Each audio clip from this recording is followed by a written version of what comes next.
Gold, trusted gold buyers. మీరు తాకట్టు పెట్టిన బంగారాన్ని విడిపించి ఈ రోజు ఉన్న మార్కెట్ ధరకు కొనబడను.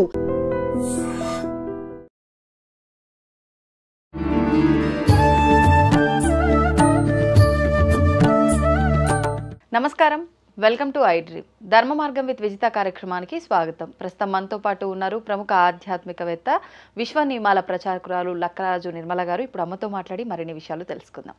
అమ్మ నమస్తే. నమస్తే అమ్మ, మనం ఏ పూజ చేసినా కూడా ఖచ్చితంగా అక్షతలు లేనిది పూజ అనేది పూర్తి అవ్వదనే చెప్పాలి.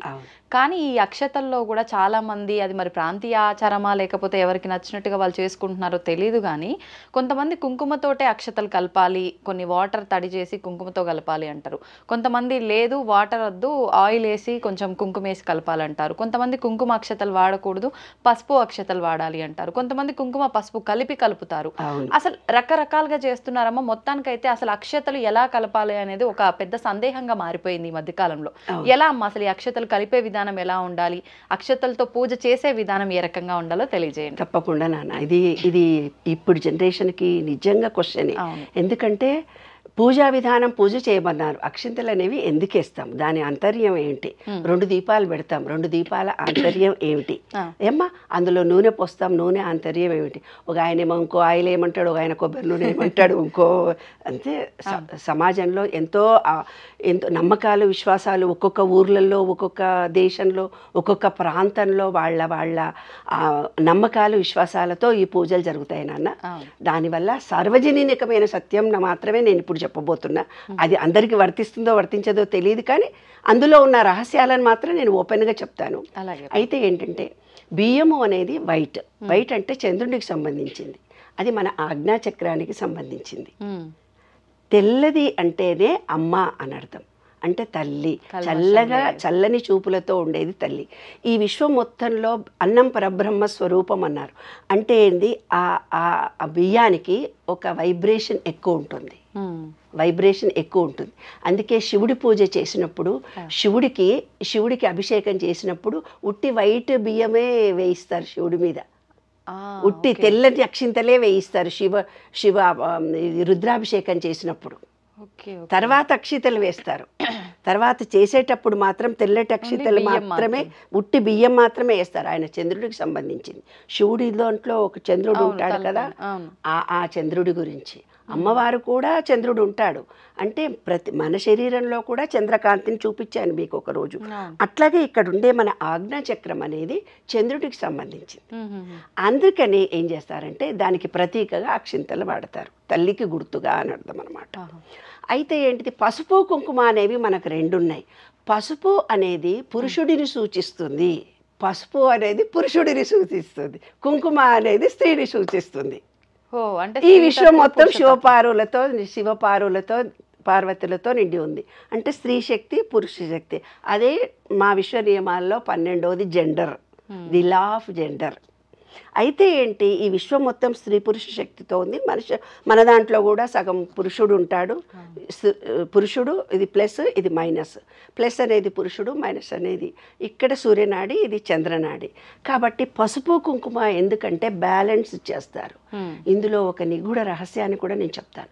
ఎప్పుడైతే లలితా పారాయణం విపరీతంగా చదువుతూ అమ్మవారిని జపిస్తూ పోతుంటారో స్త్రీలు, భర్తతో విపరీతమైన గొడవలు జరుగుతాయి. ఎందుకు, ఆమెలో స్త్రీ శక్తి అధికంగా వస్తుంది. ఎప్పుడైతే స్త్రీ శక్తి అధికంగా వస్తుందో పురుషుడు డౌన్ అయిపోతాడు వాళ్ళ ఇంట్లో. హస్బెండ్ అండ్ వైఫ్ మధ్య గొడవలు జరుగుతాయి. కాబట్టి ఎవరైతే లలితా పారాయణం చేస్తారో ఎక్కువ శివార్చనలు కూడా ఖచ్చితంగా చేయాలి. అందుకే చూడు, విష్ణు పూజలు చేసినప్పుడు, విష్ణు సహస్రనామ చదివినప్పుడు లక్ష్మీ చదవమ్మా మర్చిపోతావేమో అని అంటారు. అంటే ఈ విశ్వం మొత్తం స్త్రీ పురుష శక్తితో ఉంది, మనలో కూడా స్త్రీ పురుష శక్తి ఉంది. మనం ఏ దేవుణ్ణి ఎక్కువగా కొలుస్తున్నామో ఆ శక్తి మనలో విజృంభిస్తుంది. మనం లలితా పారాయణం ఎక్కువ చదవడం మూలంగా మనలో స్త్రీ శక్తి అధిగమిస్తుంది. స్త్రీ శక్తి ఎప్పుడైతే అధిగమిస్తుందో పురుషుడు డౌన్ అయిపోతాడు, అబ్బెబ్బెబ్బెబ్బే అంటుకుంటున్నాడు, గొడవలు జరుగుతాయి. ఈమె తాటికి అతను తట్టుకోలేడు అని అర్థం. అంటే 2 బ్యాలెన్స్డ్గా ఉండాలి. బ్యాలెన్స్డ్గా చేయడానికే అక్షితలు వాడతాం. అక్షితల్లో పురుషుడు అంటే పురుష దేవుళ్ళకి, ఎవరికి వినాయకుడికి పూజ చేసినా, శివుడికి పూజ చేసినా, లక్ష్మీనారాయణుడికి పూజ చేసినా, లక్ష్మీనారాయణ వ్రతాలు, వరలక్ష్మి పూజ కాదు, సత్యనారాయణ వ్రతం చేసినా పసుపు కలుపుతాం. ఓకే, ఓన్లీ పసుపు. అంటే పురుష దేవుళ్ళకు పూజ చేసినప్పుడు పసుపు కలుపుతాం, స్త్రీ దేవతలకు పూజ చేసినప్పుడు కుంకుమ కలుపుతాం. అది శాస్త్రం. అయితే స్త్రీ పురుష శక్తి రెండు సమానం చేయాలనుకునే కొన్ని ఊర్లలో విశ్వాసాలు ఉంటాయి. అప్పుడు పసుపు కుంకుమ రెండు కలిపి వాడతారు. నూనెని వాడమని కొందరు, నీళ్ళని వాడమని కొందరు చెప్తారు. నీరు అనేది మన స్వాధిష్టాన చక్రం. నీటితో కలిపినా ఒకటే ఫలితం ఉంటుంది. అంటే అందరితో అన్యోన్యతాభావాన్ని పెరుగుతుంది నీరు కలిపితే. లేదు నువ్వులు కలిపితే మూలాధార శక్తి మనకు యాక్టివేట్ అవుతుంది. నూనె కలిపితే నువ్వుల నూనెతో దీపం పెడతాము. నువ్వుల నూనెతో కూడా అక్షింతలు కలపండి అంటుంటారు కదా. నువ్వుల నూనెతో వేసి కలిపినప్పుడు, అందుకే చూడు పెళ్లిళ్ళల్లో తలంబ్రాలు ఒకళ్ళ మీద ఒకళ్ళు పోసుకుంటారు. అంటే స్త్రీ పురుష శక్తిని ఈక్వల్ చేయడానికే తలంబ్రాలు. అక్కడ పసుపు అక్షతలే కదమ్మా, పసుపు అక్షింతలే. అంటే పురుషత్వాన్ని పెంచుతారు. ఎక్కువ కూడా కూర్చొని పెడతారు కదా, ఇక్కడ డామినేషన్. కుర్చీలో కూడా ఎక్కువ మామూలుగానే హైట్ ఎక్కువ ఉంటాడు మగాళ్ళు, అయినా సరే పెద్ద పీట మీద కూర్చొని పెట్టి ఆయన మీద అక్షింతలు వేయమంటారు. అవును. అప్పుడు తర్వాత అప్పుడు దానికి ముందే కొంచెం ఈక్వల్ గా సీట్లు వేస్తారు. ఇప్పుడు ఈ మధ్య వేస్తున్నారు. అంతకు పూర్వం అయితే మాత్రం ఎక్కువ పెద్ద సీట్లోనే కూర్చుంటే నిలబడి వేసేవాళ్ళు ఆడపిల్లలు పాపం. ఇప్పుడైనా ఫస్ట్ స్టార్టింగ్ లో అలానే కదమ్మా, అలానే చేస్తారు. తర్వాత కూర్చుని పెడతారు. కాబట్టి తలంబ్రాలు పోయడము అంటే మరి ఇంటికి ఎవరైనా వచ్చినా ఆశీస్సులు అమ్మ నీ చేతితో అంటుంటారు. ఆ బియ్యం పట్టుకొని మీరేమి ఆశీర్వచనం ఇచ్చినా 100% సక్సెస్ఫుల్ గా అవుతుంది. అందుకే గురువులు, పీఠాధిపతులు, ఋషులు మన ఇంటికి వచ్చినప్పుడు, పెద్దవాళ్ళు వచ్చినప్పుడు వాళ్ళకి దండం పెట్టు నాన్న, అక్షింతలు ఇచ్చి ఆశీర్వచనం తీసుకో అంటాం. అందులో ఆంతర్యం ఏమిటంటే పాజిటివ్ ఎనర్జీ తొందరగా వస్తుంది. అమ్మ ఇప్పుడు భగవంతుడికైతే స్త్రీతత్వానికి ఒక రకంగా, పురుషతత్వానికి ఒక రకంగా, లేదు రెండు కలిపి అంటే ఈ రకంగా వాడదాం అనుకున్నాం. వివాహానికైతే పసుపు. మరి ఇప్పుడు ఇంకా కొన్ని అంటే ఫంక్షన్స్ జరుగుతూ ఉంటాయి, శారీ ఫంక్షన్స్ అని, లేకపోతే పిల్లల స్త్రీలకు అవన్నిటికి కూడా కుంకుమనే. అంటే మనం ఇక్కడ స్త్రీతత్వానికి పురుషతత్వానికి అక్కడ ఏమీ లేదు, ఓన్లీ కుంకుమనే. ఎందుకంటే సక్సెస్ఫుల్ గా జరగాలంటే శక్తి కావాలి. శక్తి లేకపోతే పూజ జరగదు. శక్తి అంటే అమ్మవారు. పురుషుడు ఎప్పుడైనా కొంచెం నేను స్త్రీ శక్తే ఎక్కువ. అందుకే నేను ఇందాక చెప్పింది, లలితాపారాయణ ఎక్కువ చదివిన వాళ్ళకు స్త్రీ శక్తి అమోఘంగా వచ్చి అనే శక్తులు పెరుగుతాయి. అందుకని పురుషుడు డౌన్ అయిపోతాడు. అందుకనే ప్రతి దాంట్లో కుంకుమనే ఎక్కువ వేయడం ప్రాధాన్యత. అమ్మ మరి ఇప్పుడు అక్షతలతో పూజ చేసేటప్పుడు కూడా ఖచ్చితంగా అక్షతలు ఎంత పొదుపుగా మనం గనక పూజలో వాడితే అంత ఉత్తమము అని అంటూ ఉంటారు. కాదు నాన్న, కొన్ని అక్షింతలే కలుపుకుంటారే బాబు. అవి పూజల్లో అష్టోత్తరం చదువుతున్నప్పుడు కొన్ని వేసేసరికి అయిపోతే మళ్ళీ కలపాలంటే మళ్ళీ వెళ్ళి కలుపుకొని రావాలి. అందుకని రెండు వేసినట్టుగా మరీ కిలోలు ఎక్కువ తక్కువ వేయకండి అని చెప్పడం. తర్వాత ఏం చేస్తాము, 2 దీపాలు పెడతాం. 2 దీపాలు పెట్టడంలో తాటక ప్రక్రియ. అంటే మన బాడీ అంతా డల్గా ఉంటుంది పూజ చేసుకోవడానికి ముందు డల్గా ఉండకుండా అగ్నిహోత్రం అంటే నువ్వుల నూనె కానీ నెయ్యి కానీ వేసి 2 దీపాలు వెలిగిస్తాం. అంటే ఇది ఒత్తులు మన చేతితో ఇలా చేసి 2 ఒత్తులు వేసి వెలిగిస్తాం. అంటే 2 కళ్ళకి ఆ 2 జ్యోతులు వెలగడం మూలంగా ఆజ్ఞాచక్రంలో ఏమైనా బ్లాకేజెస్ ఉంటే ఓపెన్ అవుతాయి. మన మణిపూరక చక్రంలో డైజెషన్ కెపాసిటీ ఎప్పుడైతే ఉండదో అటువంటి వాళ్ళు పూజా గదిలో చాలాసేపు కూర్చుంటే అందుకే మన బొడ్డు కింద చీర కట్టుకోవాలని శాస్త్రం. ఆ బొడ్డుకు వెలుతురు దీపం వెలుతురు మన బాడీకి తగిలి డైజెషన్. ఎందుకంటే స్త్రీకి వాతతత్వం తొందరగా వస్తుంది, అంటే వేడి తత్వం చాలా తక్కువ ఉంటుంది అన్నమాట.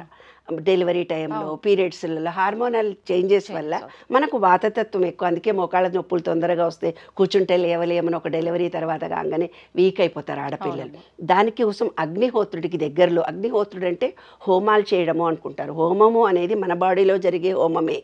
అది కూడా అది వేరు. 7 యజ్ఞాలు జరుగుతాయి మన బాడీలో 7 యజ్ఞాలు జరుగుతాయి రోజు.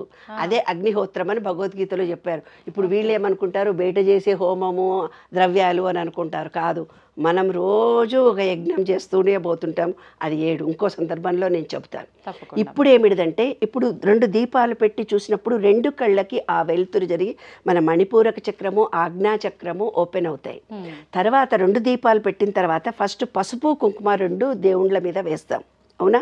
తర్వాత గంధం వేస్తాం. గంధం వేయడంలో ముఖ్య ఉద్దేశం మన మూలాధార చక్రం యాక్టివేట్ కావడానికి గంధం వేస్తాం. గంధం తర్వాత నీళ్లు తీసుకుంటాం.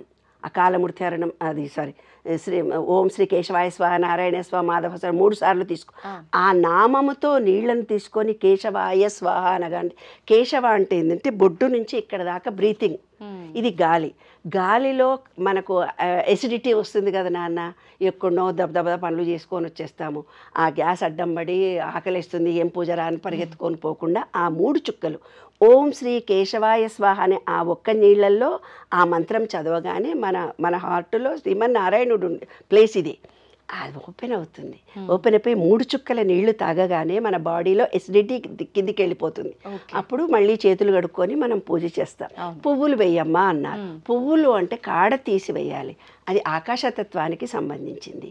కాడ తీసి వేసేసి పువ్వును దేవుడికి వేస్తున్నాం. ఎందుకమ్మా కాడ ఎందుకు తీస్తున్నాము అని అంటే దేవుడికి కుచ్చుకుంటుందమ్మా అని అక్కడ చెప్పారు. కాదు, మన విశుద్ధి చక్రానికి సంబంధించింది పువ్వు. పువ్వు కాడ తీసి దేవుళ్ళకి వేయమంటే అందరు కూర్చొని ఆడవాళ్ళందరూ పూలు అన్ని కాడలు తీసి అతపడేస్తారు. బయటకు వచ్చినాక ఆ అమ్మ గట్ల చేసింది, ఈ అమ్మ ఎట్లా చేసింది అని క్రిటిసిజం చేసి మాట్లాడతాం. స్త్రీలు కానీ పురుషుడు కానీ కాడ లేకుండా పువ్వును దేవుడికి వేసినట్టుగా మృదు మధురమైన మాటలు మాట్లాడాలి. కఠినమైన మాటలు మాట్లాడితే అది గుచ్చుకుంటుంది హృదయంలో అని చెప్పడానికి ప్రతీకతో కాడ తీసి దేవుడికి పూజ చేయమన్నారే బంగారం. అందుకని అది పూజ చేసేటప్పుడు తెలుసుకొని వాళ్ళ నిత్య జీవితంలో ఆచరించాలని పెద్దవాళ్ళు. మనం అది వేరు ఇది వేరు అనుకుంటున్నాం, కాదు. పూజా విధానమే మన నిత్య జీవితము అన్నమాట. ప్రతిదానికి ఒకదానికి లింక్ ఉంది. తర్వాత ఏం చేస్తున్నాము, మంత్రం ఏదో చదువుతున్నాం, ఒక బీజాక్షరాలు చదువుతున్నాం. బీజాక్షరాలు అనేవి మనకి ఎందుకు ఇచ్చినారు అని అంటే, మన మూలాధార చక్రం నుంచి స్వాధిష్టాన చక్రం దాకా అన్ని చక్రాలు యాక్టివేట్ కావడానికి. మన సెల్ ఫోన్కు పిన్ ఛార్జింగ్ పెట్టుకుంటాం కదా రోజు, ఛార్జింగ్ అయిపోతే అట్లా మనం పూజ చేసేటప్పుడు ఛార్జింగ్ అవ్వడానికి అనంత విశ్వ చైతన్యంలో ఉండే పాజిటివ్ ఎనర్జీని మన బాడీలోకి రిసీవ్ చేసుకోవడానికి మంత్రాలు. అప్పుడు ఏమన్నారు, వాళ్ళ ఇష్టం. శివుడికి సంబంధించిన శ్లోకాలు చదువుకుంటే ఓం నమ శివాయ అంటే శివుడు అనుగ్రహం కలుగుతుంది. అమ్మ ఓం మహాలక్ష్మి నమః అనుకుంటే అమ్మవారి అనుగ్రహం కలుగుతుంది. మీరు ఏ దేవుడు, ఆంజనేయ స్వామి అంటే ఆంజనేయ స్వామి. ఇది పూజా విధానంలో ఆయా దేవుడి అనుగ్రహాన్ని పొందడానికి. ఈ బీజాక్షరాలు ఏవైతే ఉన్నాయో భగవంతునికి మనకు అనంత విశ్వంలో పంచభూతాలకి మన శరీరంలో ఉండే పంచభూతాలు యాక్టివేట్ జరగడానికి. అమ్మ ఒక చిన్న డౌట్, ఇప్పుడు మామూలుగా పువ్వులతో ఆడుకుంటున్నప్పుడు పిల్లలు పువ్వులు చుంచి ఇట్లా పైన వేస్తే అలా పువ్వులు పైన జల్లొద్దు అని చెప్పి అంటారు. కానీ ఈ మధ్యకాలంలో ఇది జనరేషన్ మారుతున్న కొద్దీ భగవంతుడి పైన పువ్వులు వేస్తున్నాము కాబట్టి అక్షతలు వేస్తున్నాం, పువ్వులు వేస్తున్నాం. మరి దీని నుంచి తీసుకుంటున్నారో ఎలా తీసుకుంటున్నారో తెలియదు, కానీ ఫంక్షన్లలో కూడా వివాహంలో అయినా సరే మిగతా ఫంక్షన్లో అయినా సరే అక్షతల్లో పువ్వులు కలపడం అనేది ఎక్కువగా చూస్తున్నాం. అసలు పువ్వు రేకులు చల్లుతూ ఉంటే సుగంధం అంతకంటే ఎక్కువ ఇంకేం లేదు. అదొక ఆర్టిఫిషియల్, దాంట్లో ఫలితం రాదు. ఫలితం పువ్వుని ఎప్పుడైతే నువ్వు తుంచావో అంటే దానికి ప్రాణశక్తి పోయినట్టే కదా. ఒక పువ్వు ఈ విధంగా వేసినప్పుడు అంటే ఒక మాట మనం తుంచినట్టుగా మాట్లాడతామే, అబ్బా ఆమె మాట తుంచినట్టుగా మాట్లాడుతుంది, ఆ మాట బాగలేదు అంటే మనం ఎన్నో సందర్భాల్లో రోజు వింటుంటాం. అంటే పువ్వును తుంచినప్పుడు ఎలాగైతే తుంచినట్టుగా ఉంటుందో మన మాట అలా తుంచినట్టుగా ఉండకూడదు. పుష్పంలా ఉండాలి, మృదుమధురంగా ఉండాలి, ప్రేమగా ఉండాలి, లాలనతో ఉండాలి, ఆత్మీయతతో ఉండాలి, అనురాగంతో ఉండాలి. ప్రేమ ఉబికి వచ్చేసి అయ్యో నా మనిషి అన్నట్టు కలిగేటట్టుగా మనం మాట్లాడగలగాలి.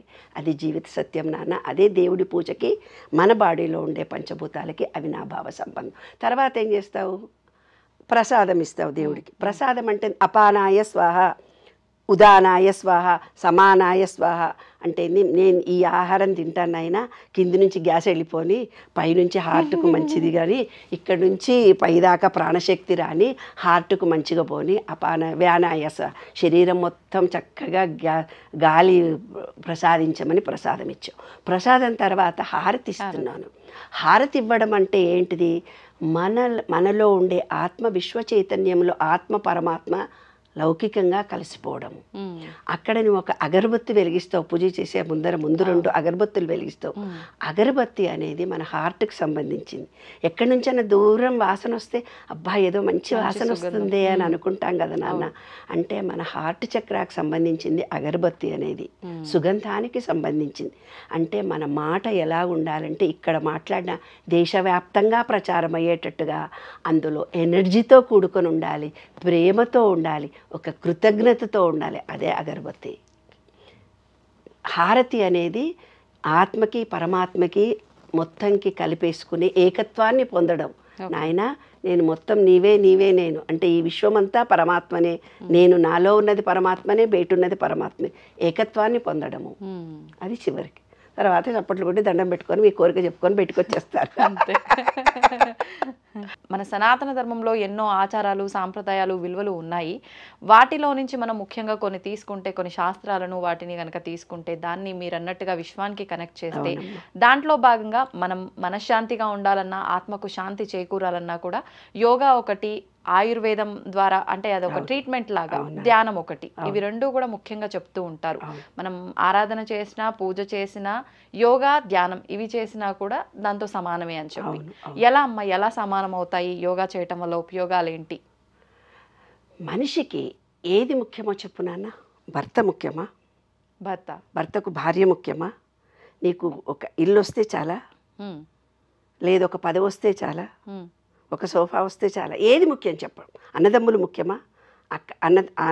తల్లిదండ్రి ముఖ్యమా? పిల్లలు ముఖ్యమా? భర్త ముఖ్యమా? ఇల్లు ముఖ్యమా? ఆస్తి ముఖ్యమా? అసలు మనిషికి ఏం కావాలో చెప్పు నాన్న.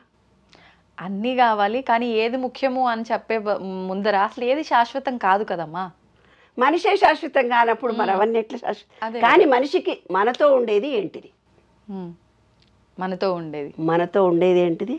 మన శరీరం. శరీరం కూడా మన శరీరమే మనతో ఉంటుంది, లేకపోతే లేదు. ఆ శరీరం చెడిపోతే మనం దీంట్లో నుంచి వెళ్ళిపోవాల్సి వస్తుంది. అంటే మనతో చివరి వరకు తోడుండేది ఏంటిది? అంటే ప్రాణంతో ఉన్నంత వరకు ఈ ఆత్మకి తోడెవరు? ఈ శరీరం. అంతే. ఈ శరీరాన్ని పట్టించుకోకుండా అది కావాలి, ఇది కావాలి, ఇల్లు వస్తేనే బాగా అవుతుంది, పిల్లలు పుడితేనే సంతోషంగా ఉంటా, లేదు నేను ఒక ఎన్విరాన్మెంట్లో తిరిగి వస్తేనే సంతోషంగా ఉంటా, ఫలానా ఉద్యోగం వస్తేనే, నేను ఒక పదవిలో ఉంటేనే సంతోషంగా ఉంటా. కానీ అమ్మ, శరీరానికి ఆత్మకి ఇవన్నీ అవసరం లేదో కానీ మనతో ఉండే ఈ శరీరానికి మాత్రమే ఈ సౌకర్యాలన్నీ ఉంటేనే ప్రశాంతంగా అనిపిస్తుంది కదమ్మా ప్రస్తుత జీవనంలో. ఈ జీవనంలో ఉండేవి, మన శరీరంలో ఉండేవి పంచభూతాలు, అవే నడిపిస్తుంది ఈ ఆత్మ. లింక్ ఈ పాజిటివ్ ఎనర్జీ పాయింట్ అని వాళ్ళు ఆత్మ అన్నారు, నేను పాజిటివ్ ఎనర్జీ పాయింట్ అంటున్నాను. దీనికి 5 ఉన్నాయి. 5 మూలాధారము, స్వాదిష్టము, మణిపూరకము, 5 ఎలిమెంట్స్. విశ్వంలో 5 ఎలిమెంట్స్ ఉన్నాయి. నీవు ఏది చేసినా కాలము అనేది కూడా నీవు లేదు అంటే లేదు, ఉన్నది అంటే ఉంది. రహస్యం అదే. నువ్వు బాధ అనేది ఒక రకమైన ఎంజాయం, సంతోషం అనేది నువ్వు ఒక రకమైన ఎంజాయం. అది నీలో తయారైతేనే బయట సంతోషాన్ని చూడగలవు. బాధ అంటే ఏదైనా ఒక సిచ్యువేషన్ని చూసినప్పుడు చిన్నప్పటి నుంచి నీ సబ్ కాన్షియస్ మైండ్లో అది బాధ, వాళ్ళు ఏడ్చింది కాబట్టి ఏడుస్తున్నావు. బాధ అనేది కూడా లేదు ఇక్కడ. కాలం అనేది కూడా లేదు. కాలం ఎప్పుడు కాదు, కాలం ఎప్పుడు ఒకటే తీరుంటుంది. మనం మారుతామంతే. కాలంలో మారుతున్నది మనము, కానీ శాశ్వతంగా ఉండేది ఈ ఆత్మ పరమాత్మతో లింక్. అంటే ఈ పంచభూతాలతో లింక్. అంటే ఒక ఎనర్జీ పాయింట్ చుట్టూ పంచభూత అన్ని గ్రహాలు వరుసగా తిరుగుతూ పోతుంటుంది. దాన్నే బ్రహ్మాండము, అండము పిండము బ్రహ్మాండము అన్నారే.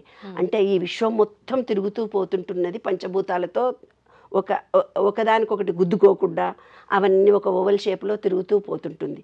అంటే అక్కడుండే ఎనర్జీ మన బాడీకి కావాలి. అవేమిటిది? మన బాడీలో ఉండేది కూడా విశ్వమే, బయట ఉండేది కూడా విశ్వమే. నేను విశ్వము వేరు కాదు, ఒకటే అనేదే యోగా డే. యోగా డే అంటే రేపటి నుంచి ఉత్తరాయణం స్టార్ట్ అవుతుంది. అయితే ఏమవుతుంది, ఇప్పుడు రేపటి నుంచి చేంజ్ అయ్యేదానికి మన బాడీని యాక్టివేట్ చేసుకుంటున్నాం. యాక్టివేట్ చేసుకోవడానికి యజ్ఞాలు చేయండి రా బాబు అన్నారు. యజ్ఞం అంటే ఏంటి? ఒక మ్యూజిక్ పెట్టి మీరు ఇట్లా అంటే బాడీలో రాదు. ఓన్లీ కండరాలు నరాలు కదులుతాయి, కానీ ఈ చక్రాలలో యాక్టివేషన్ జరగదు. ఈ చక్రాలలో బ్లాకేజెస్ ఉంటాయి. ఈ బ్లాకేజెస్ ఎప్పుడైతే ఏర్పడతాయో అంటే ఏంటి, ఇప్పుడు నీరు ప్రవాహంగా జరిగిపోతూ నీటిలో అలలు సాఫ్గా వస్తున్నప్పుడు సాఫ్గా నీళ్లు వెళ్ళిపోతుంటుంది. మనం తీసుకున్నటువంటి గాలిలో మన బాడీలో బ్లాకేజెస్ మూలాధారం నుంచి గాలి రాదు పైకి. ఇప్పుడు నువ్వు గాలి పీల్చుకో, ఇక్కడ నుంచి ఇక్కడ దాకానే వచ్చింది. మీరు అందరూ ఎవరెవరు టీవీ చూస్తున్నారో అందరూ చూసుకోండి. మీకు చాలా కష్టాలుండి బయట నుంచి మీకు ఉద్యోగాలు లేవని, ఫైనాన్షియల్ ప్రాబ్లమ్స్ ఉన్నాయని, నాకు అందరితో డిటాచ్మెంట్ ఉందని, నాకు అప్పులు పెరిగిపోతున్నాయి అనుకుని ప్రతి మనిషి పడుకొని మీరు బ్రీత్ని గమనించండి. నీవు తీసుకున్నప్పుడు లోపలికి పోతుంది, పీల్చుకున్నప్పుడు లోపలికి పోతుంది, ఉల్టా జరుగుతుంది. ఈ ఉల్టా జరుగుతున్నంతసేపు మీకు బయట విశ్వంలో ప్రతి పనిలో కూడా నెగిటివిటీ వస్తుంది. అంటే మీ థాట్లలో నెగిటివ్ ఫీలింగ్ ఎక్కువ ఉన్నట్టు లెక్క. దాన్ని మార్చుకోవడమే యోగా. యోగా అంటే ఈ ఆత్మకి, మన బాడీకి, మన శరీరానికి, ఆత్మకు మనలో ఉన్న లింక్ కలపడం అన్నమాట. మనస్సు అనేది లింక్. మనస్సు అనేది బాడీకి, ఆత్మకు ఒక లింక్ అంటే సెల్ ఫోన్కు ఛార్జర్ లాంటిది. ఇప్పుడు ఛార్జింగ్ చేయాలి అని అంటే ఈ విశ్వంలో ఏముంది? చచ్చావా బతికేవాడు ఉన్నాడా లేదా? విశ్వం అదే బ్రీతింగ్ ఉంటే శివము, లేకపోతే శవం. అంటే ఏంది? విశ్వం నుంచి మన కనెక్షన్ గాలి మాత్రమే. దాన్ని ఏం చేశారంటే విశ్వం అనేది జీరో అన్నారు, మనం కూడా ఒక జీరో అన్నారు. అంటే ఏంది? నీవు చేసే ప్రతి ఆలోచన విశ్వంలోకి వెళ్ళిపోయి విశ్వంలో నుంచి మళ్ళీ తిరిగి నీకు వస్తుంది.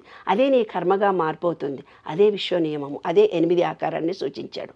అంటే నీ ఒకరిని బాగా తిట్టినప్పుడు వెళ్ళిన తర్వాత మళ్ళీ ఆ వ్యక్తి నిన్నెంత బాధ పెట్టావో ఒక వ్యక్తిని, అదే మళ్ళీ తిరిగి ఎవరో వచ్చి నిన్ను బాధ పెట్టిపోతారు. అదే తిరిగి వస్తుంది. నువ్వు పాజిటివ్ ఎనర్జీని ఇచ్చినప్పుడు, మంచి థాట్స్ని ఇచ్చినప్పుడు, మంచి ఆలోచనలు ఇచ్చినప్పుడు నీకు విశ్వంలో ఎనర్జీ తరంగాల రూపంలో మారిపోతూ ఉంటుంది. అంటే ఏంటిది? నీ బాడీ అనేది ఒక ఇనుప ముక్క అయితే అయస్కాంతంతో ఇలా అన్నప్పుడు నీకు ఎనర్జీ ఇనుప ముక్క అయస్కాంతంగా మారినట్టుగా నీ బాడీ విశ్వంలో ఉన్న చైతన్యానికి అనుగుణంగా ఉండడానికి ఒక తరంగ దీర్ఘం మనలో ఉంది. అదే గాలి. ఆ గాలిని బ్రీతింగ్ అన్నాము. ఆ బ్రీతింగ్ని ఎప్పుడైతే నీ కుడి ముక్కులో గాలి సరిగ్గా రాదో అప్పుడు ఇండైజెషన్ ప్రాబ్లమ్స్ వస్తాయి. ఎప్పుడైతే లెఫ్ట్ ముక్కులో నుంచి గాలి సరిగ్గా ఆడదో తలనొప్పి, సైనసెస్ వస్తుంది. దాన్ని ఈక్వల్ చేసేందుకే మెడిటేషన్. ఇలా చేతులు పెట్టి ఈ పంచభూతాల్లో ఇది అగ్ని, ఇది గాలి, ఇది ఆకాశము, ఇది భూమి, ఇది నీరు, వాటి లాక్ చేసేసి, కాళ్ళని లాక్ చేసేసి బ్రీత్ని తీసుకోండి అన్నారు. బ్రీత్ని ఎప్పుడైతే మనం తీసుకుంటూ వెళ్తామో దానివల్ల ఏమవుతుందంటే పంచభూతాలతో లింక్ ఏర్పడి మూలాధారంలో బ్లాకేజెస్, స్వాధిష్టానంలో బ్లాకేజెస్, అనాహతంలో, మణిపూరకంలో బ్లాకేజెస్ అన్నీ పోతాయి. మీరు ఇలా పెట్టేసి